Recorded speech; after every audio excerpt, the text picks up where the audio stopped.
Who do you think you are, you old geezer, trying to boss me around?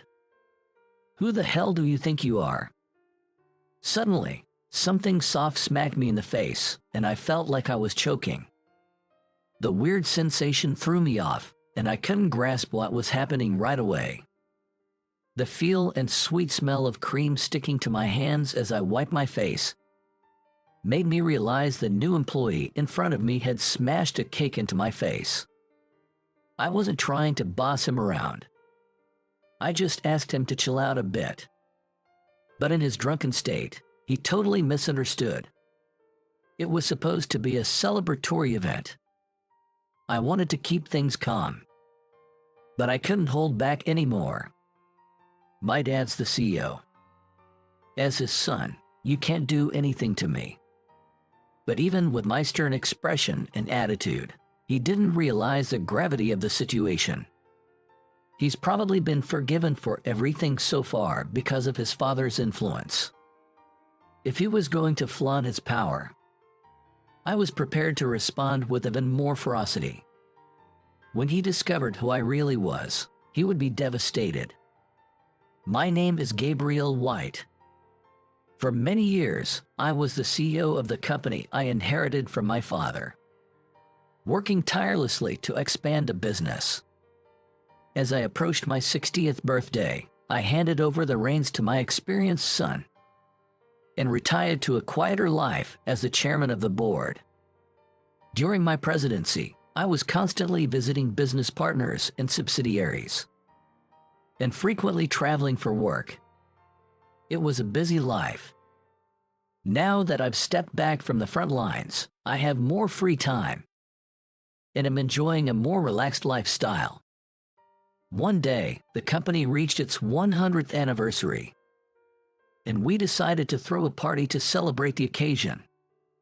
Since it was a commemorative ceremony, we invited not only the executives of the companies in our group, but also the subcontractors and business partners, making it a pretty big party. Since becoming chairman, I had left the public appearances to my son, the current CEO.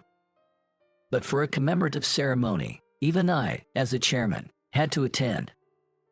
To be honest, I'm not very comfortable speaking in front of people, and I wasn't really looking forward to it. But given my position, I didn't have a choice. So I reluctantly decided to attend the party. The day of the party, we had arranged a large venue, and many executives had gathered, making it lively. Feeling overwhelmed by the crowd, and knowing I had to give a speech as the chairman, I became even more nervous. But I couldn't complain, so I switched my mindset and started mingling with the executives of the subsidiaries, as well as the subcontractors and business partners. In the midst of this, a certain person caught my eye. A young man with a strange aura was walking towards me from the back. Sensing something odd, I looked closely at the man. His face was red, his eyes were glazed over, and he was stumbling. By seeing his appearance, I assumed he had probably had too much to drink. Feeling uneasy about his unusual presence, I wanted to avoid him as much as possible. But near him was an executive from one of our largest subsidiaries, and our eyes met. Now that we saw each other, I couldn't just look away. So I walked over to greet the executive. Though I was concerned about the young men nearby, it was a company celebration, so I assumed he wouldn't do something to ruin the party. Just as I was about to reach the executive and greet him, the young man with the strange aura bumped into me. Ouch! I felt a sharp pain in my shoulder as he bumped into me. Hey, you! Do you know who I am? Watch where you're going. The man glared at me and complained, but I had been walking straight ahead. He was the one who had bumped into me from the side. I was stunned by his baseless accusation, but an executive who had witnessed the whole thing stepped in. Hey, Chris, you've had too much to drink. I haven't had that much. Besides, I need to teach this old man a lesson. Despite the executive's attempt to calm him down, the man wouldn't listen, leaving the executive looking troubled. Gabriel, this is Chris Morris, the son of our company CEO. Oh, so he's the CEO's son. Nice to meet you, Chris. I am.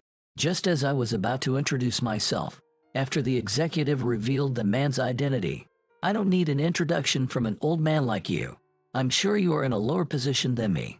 Chris cut me off, laughing with a condescending look in his eyes. He was unpleasant, but he was in his early 20s. He likely didn't understand how to conduct himself in situations like these because he was young. I thought I should be lenient with the young man's rudeness, but complaints kept spilling out of Chris's mouth. I mean, when they said party, I thought there would be lots of beautiful chicks, but there aren't any, and all I see are old guys. Seriously, this sucks. At a company's commemorative party, any adult would understand that it's mostly work-related people gathering. It's unbelievable to imagine something convenient for yourself and then complain when it's different. I had arranged a first-class venue, food and drinks, hoping everyone would enjoy the celebration, but all that came out of Chris's mouth were complaints, and even I started feeling annoyed. However, I couldn't let my mood spoil the event and make others uncomfortable. "Chris, come on. It's a special celebration. Enjoy the delicious food and drinks." I spoke calmly to Chris to avoid ruining the atmosphere, but my words seemed to provoke him even more. "Who do you think you are, you old geezer, trying to boss me around? Who the hell do you think you are?" I wasn't trying to boss him around, nor did I think of myself as an important person. But Chris had been drinking and couldn't think clearly. That's why he misinterpreted things and got emotional, until he sobered up a bit. No matter how much I tried to calm him down, it might not work. As these thoughts swirled in my mind, "Huh? What?" Suddenly, something soft slammed into my face, and I felt like I was choking. This strange sensation caught me off guard, and I couldn't immediately understand what was happening. The feeling and sweet smell of cream clinging to my hands as I wiped my face made me realize that the new employee in front of me had smashed a cake into my face. "Who do you think you are, you pathetic old man, trying to tell me what to do? You didn't seem to understand the difference in our positions. Now you get it." Chris said this to me with a satisfied grin, but the one who didn't understand was Chris himself. I wiped my face with the handkerchief someone had handed me and slowly spoke.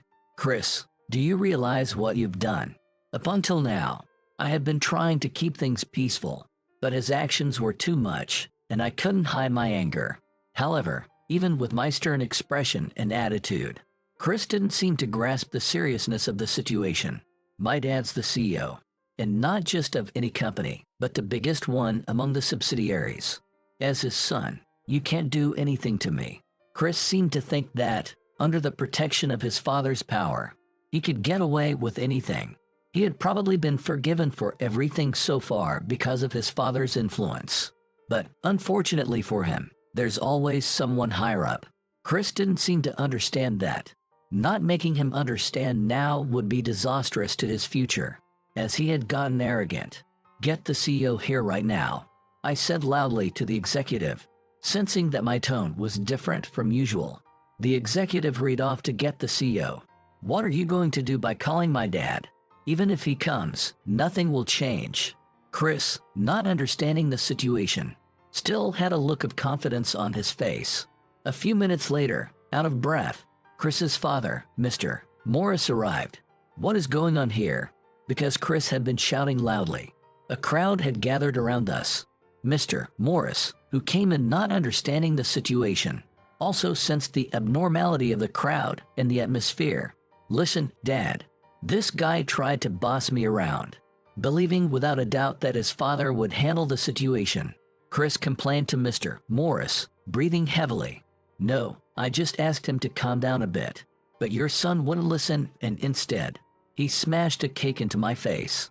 When I calmly explained the situation to Mr. Morris, his face turned pale. "I didn't do anything wrong. He's the one to blame. Dad, tell him." Ignoring the situation, Chris continued to complain loudly to his father, but Mr. Morris ignored Chris's outbursts and knelt down to apologize to me. "I'm terribly sorry. Dad, what are you kneeling down to this old man?" This situation took an unexpected turn, leaving Chris flustered. Mr. Morris's bowing caused even more commotion around us, making it difficult to continue the party. "Ladies and gentlemen, I apologize. It seems we can no longer continue the party today. We will reschedule it for another day, so we kindly ask you to leave the hall." When I loudly announced this to the attendees, they began to leave the venue one by one, until only Chris, Mr. Morris, the lower-ranking executive, and I were left. Chris, still unable to grasp why his father was bowing, or why I had sent everyone home, stood there in a daze. "What the hell is going on here? Chris, you need to apologize too. This man is the chairman of our group." With those words from the executive, Chris finally understood who I was. The chairman. Since I hadn't appeared in public after passing the company to my son, Chris probably didn't recognize my face. Once he realized who I was, Chris's face turned pale, and he started trembling, having acted so terribly towards someone who outranked even his father. Chris realized that not even his father's power could fix this situation. I waited to see what Chris would do next. I didn't know you were the chairman." Instead of apologizing, Chris started making excuses. It seemed like he was trying to say that because he didn't know, he wasn't at fault. But such excuses don't fly in the adult world.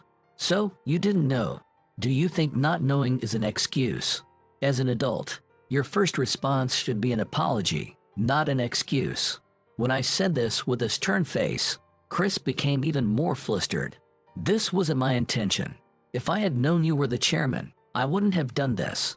Clearly panicking, Chris continued to make excuses despite my words. "Besides, when I tried to introduce myself, you're the one who said you didn't need an introduction from an old man." "Chris, did you really say that?" Mr. Morris glared sharply at Chris. Seeing his father's stern demeanor, Chris became even more flustered. "Stop standing there and apologize to Gabriel." Frustrated by Chris's refusal to apologize, Mr. Morris strongly commanded him to do so. "I'm sorry." When his father told him to apologize, Chris had no choice but to do so in the end. He muttered an apology in a small voice. Chris seemed to be a very prideful person. With the situation this serious, anyone else would have offered a more sincere apology. Is that an apology? You kept making excuses and didn't apologize right away. And now you apologize in such a small voice. Do you really feel sorry? When I said this, Chris looked really embarrassed. "I'm truly sorry about what my son did." Mr. Morris apologized again, very sincerely, but having a cake smashed in my face made it hard to forgive. "Mr. Morris, are you planning to make Chris the CEO someday?" "Well, yes, that was the plan. But with such a problematic personality, making him CEO would just lead to constant issues. I'm sorry, but if you intend to make Chris the CEO in the future, I will need to delete your company from our subsidiary." "What? Why?" Chris reacted strongly to my words. "This isn't just about today. I've heard from the subsidiary executives before that there have been issues with Chris's behavior. At this rate, he's likely to cause some serious problems for the company." Chris joined Mr. Morris's company this year, but in just over 6 months, he'd already become infamous within the group. I'd heard countless complaints from other employees about his terrible behavior. I didn't want to judge based on rumors alone, but after what happened that day, it was clear that those bad reports were mostly true. "Okay, I understand. I won't make Chris the CEO." Sensing my seriousness, Mr. Morris hastily agreed.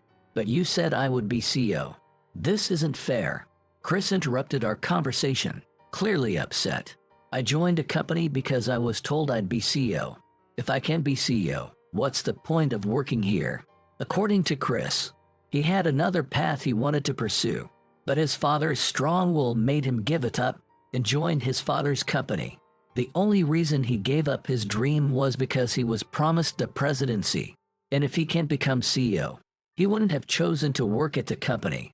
Desperately, Chris pleaded with Mr. Morris, but his face turned red with anger as he shouted, "Do you not realize that your behavior could ruin the entire company?" Mr. Morris, usually calm, raised his voice, leaving Chris speechless. "Just because you're the CEO's son and everyone treats you well, it doesn't mean you can do whatever you want." I felt sorry that he had to give up his dream, but when I spoke to Chris again in a firm tone, he made a sour face. Hearing such harsh words from both his usually kind father and me, Chris finally looked down.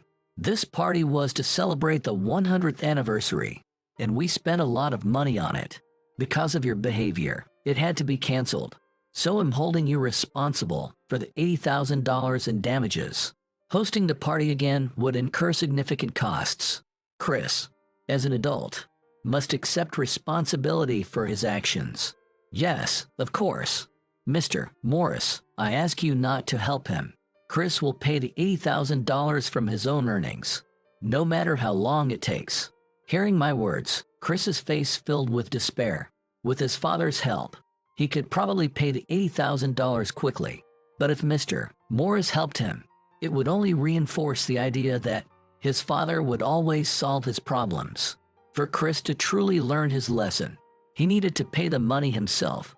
With just my own effort, I have to pay back $80,000. That's impossible. You will do it. This is your responsibility. Chris muttered to himself, but I remained firm and clearly reiterated my demand for the payment. I apologize for the trouble he caused. I'll make sure he repays the $80,000. Dad, I can't pay back $80,000. Help me. Chris clung to Mr. Morris's leg, begging. But since I had ordered Chris to pay, Mr. Morris couldn't intervene. Get a grip. This is the consequence of doing whatever you wanted. Mr. Morris yelled at him again, and Chris collapsed on the spot, starting to cry. I'm ashamed that I raised such a spoiled son. I really am. Rumor had it that Chris was an only child, born after many years of trying, and had been overly pampered. While this situation was tough for Chris, it was also an opportunity. By taking responsibility for his actions with his own strength, he would stop behaving like he had until now. Through this process, he would learn to live as a respectable member of society. That was my idea. This situation was resolved with Chris agreeing to pay me, and the gathering was brought to an end. And 1 month after the disastrous party, we held the anniversary party again, and many people gathered. Among the familiar executives was Chris's father, the CEO. Daniel, it's been a month. How is Chris doing? Noticing me, Mr. Morris quickly came over to greet me, so I asked how Chris was doing. At my question, the CEO's face clouded over. Actually, Chris has been holed up at home. What? Is that so? I couldn't hide my confusion at the Mr. Morris's unexpected response. Chris used to be a confident young man who was very assertive with those around him.